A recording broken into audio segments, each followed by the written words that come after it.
Alright, g'day guys, Matt Preston, Built Prado. Welcome to another video. Very excited because as you can see right next to me by the title, we've got the brand new Sanhema Rooftop Tent Gen 2, okay guys? So this has only been out for a short while.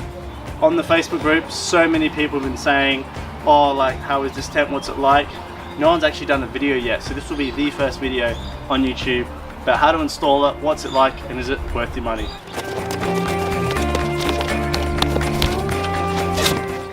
Huge box. I reckon when you're spraying this away, you can use this to protect it. Oh, there it is.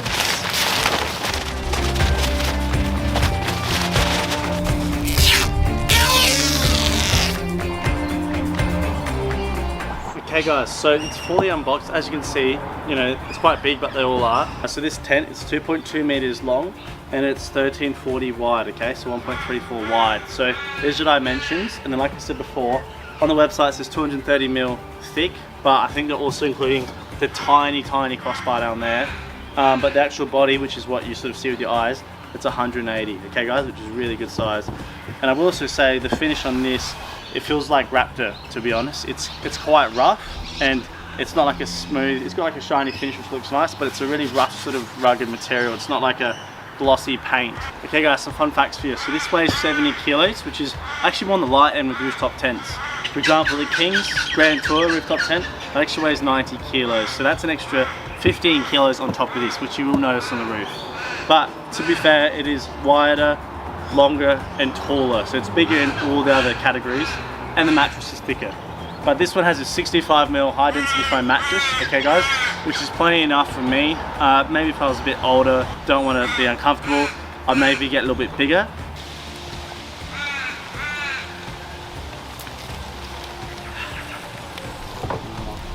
Well, it's pretty tall.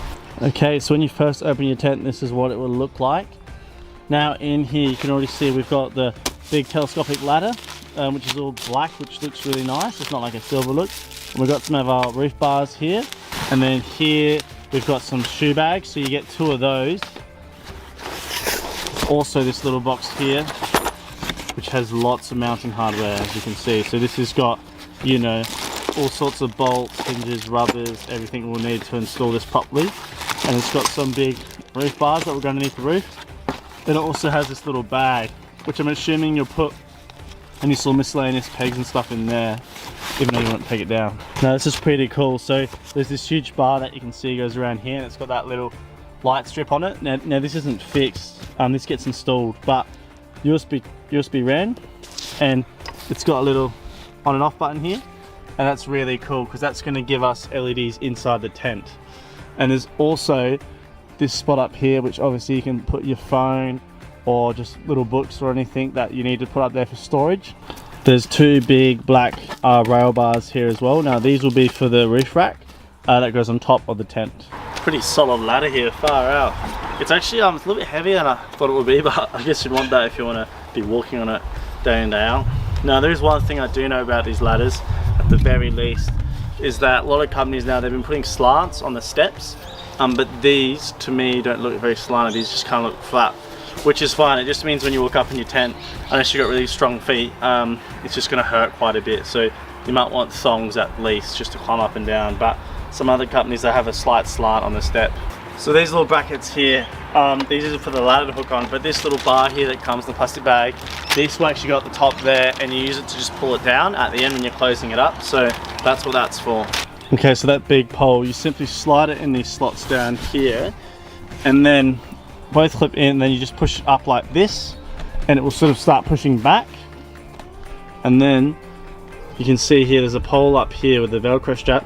You undo that, grab that end and clip it into there, and then it will create this sort of massive frame looking thing, and it's just going to look really cool and also give you 30% extra space. Okay guys, so I figured while it's on the table here, I might as well put the roof bars on because doing it up on the car would be a mission. So it's pretty straightforward. You get 4 of these brackets and it's got 2 holes at the bottom, 1 at the top, and the 2 holes at the bottom will be the ones that go into the channel of the tent, and the 1 bolt will be for the bar itself, okay? So it goes like this. And then on the rail itself, you might be able to see there, the top is actually wider than the bottom. You want that to be at the top. And then it comes in a little bag in that little cardboard box.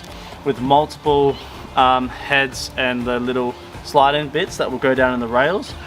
And then it also comes with these little plastic caps, which just go on the end of these, making it look nice and finishing it off so you don't get sharp edges down on the end of the aluminium.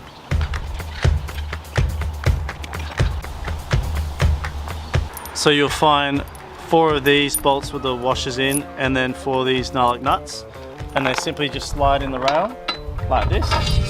Cap goes on the end, and then these will sit on top of your little brackets that you put here.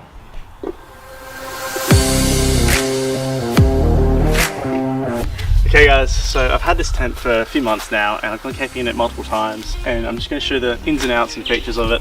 Now we've been over them briefly in the unboxing, but now I've actually had some experience and a few nights in this bad boy, thought we'd actually go through it properly. So we're going to get up there, run through all the pros and cons of it. This is the way we've decided to set it out. Ladder goes on our driver's side, and we remove the max straps, and the ladder just hooks on there really nicely. Right now I've got 32s on, but when I have 35s on, it also does work with dangle, which is what I was worried about. But the ladder can't go over the back with the spare because it's too big. So if you have a Prado 90 series and you get one of these, just something to watch out for. Even the Pajeros, if you have tyres on the back, you can't really get your ladder on the back unless you've open the door up like I have here. So I just thought I'd run you through the shoe bag. Now this I wasn't too excited about. Like, putting your shoes in this sort of material in the rain, is it really going to work? But I can confirm, after camping 3 nights in winter, it does work. It does feel a little bit thin, but it actually does work. And it's big enough to get 2 sets of shoes in. So I've got, size 13 feet. My big shoes fit in here, and also the missus as well. And then this little flap just goes over, and little Velcro straps, and it actually does the job. I'm very impressed. Okay guys, straight out the back here. Now I just thought I'd run through some little features on this. So it's got this second layer cover here, which is obviously good for water protection.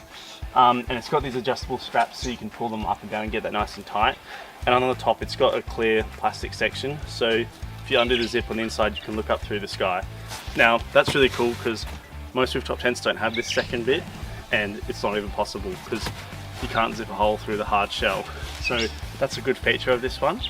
And also, like, it doesn't have any awning flappy shades that come out with the big 2-meter bendy poles. I just think they look a bit weird and they're kind of cumbersome, whereas this to me looks like a nice sort of sharp modern box on the roof, and I already like it.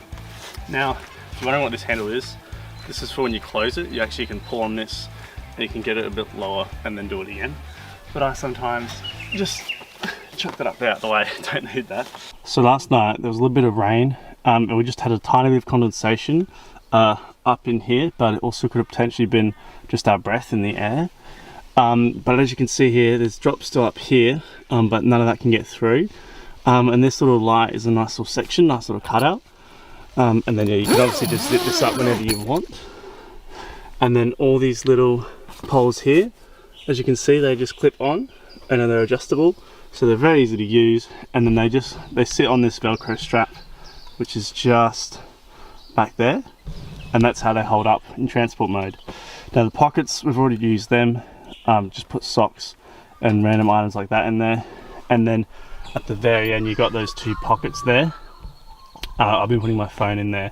So had a few nights at both ends of the tent. Now we originally slept on this side of the tent where the bit folds out and it's quite high, because we didn't want the board like kind of right on our face, and the sleep actually was pretty average and we didn't really like it too much. So this camp now we're currently on, last night we just slept on that side, and we had our head against the edge here on the front side of the car, and it was actually pretty good. Now I'm not gonna lie to you, there's a few times where we sort of leant up and we hit our head because it's literally like an inch off your head. But in saying that, because it's got this like soft padded material, it actually doesn't hurt at all. Now I'm probably not selling it enough, but it was way better to sleep on this end and having sort of the dip part near your face. And also I think it's a little bit warmer for my head, I was noticing, because there's less like room for cold air to be. So feet on this end and head on that end was the best result for us. Another thing to mention is it felt like we had more room in the tent, because when it was sleeping you sort of look up, you can see this whole side of the tent, so it just felt like a lot bigger and more spacious, whereas the other way you're kind of staring into the hard shell. But to be fair, if you want to watch movies or anything on your phone, you can put them in these pockets here, so it kind of is good to watch movies that way at least, and then flip around the other way for bed. And I'll also say the little light in here has been very handy. You just get a little power bank, just a tiny one, and USB charged, and you just chuck that in, touch, and it does amber and white. Amber one's really nice, not too bright, and lights up plenty of space in here, so I think that's pretty good that that's in here as well. They've thought about that, and I'm glad they just haven't put no lights in here at all, because then you'd just be using a phone torch. So remember, another great thing about this tent, it's 30% bigger than the Gen 1. So this is the Gen 2, I'll put a photo up on screen. You can see that this whole back section that folds out is that extra 30%. Now, also because of that, the actual door openings are way bigger. Now this is good for a few reasons. One, getting in and out the tent, you could actually have like almost 2, even 3 people sit sideways across it and have your legs dangle out because it's that wide. And also it means the windows are bigger, because that means you've got more of a fly net, which means, you know, more airflow. Okay, so a lot of advantages to this. And also the old one's white, and I just feel like it didn't look very nice, whereas this is a dark grey and black combination. I just think it looks really good together. Okay guys, so in this one video we've done an unboxing and we've done a review, and we've sort of done like a 1-2 month review of the tent. So the Sandhema Kalbarri Gen 2 rooftop tent, hope that sort of gives you a bit of knowledge and insight in case you want to get one yourself. If you're depending between this one and the Gen 1, you don't know which one to get, I'd probably lean more towards this one, as it's got a lot more space and it looks a lot more sleek as well. Okay, so I really hope this helps you out guys.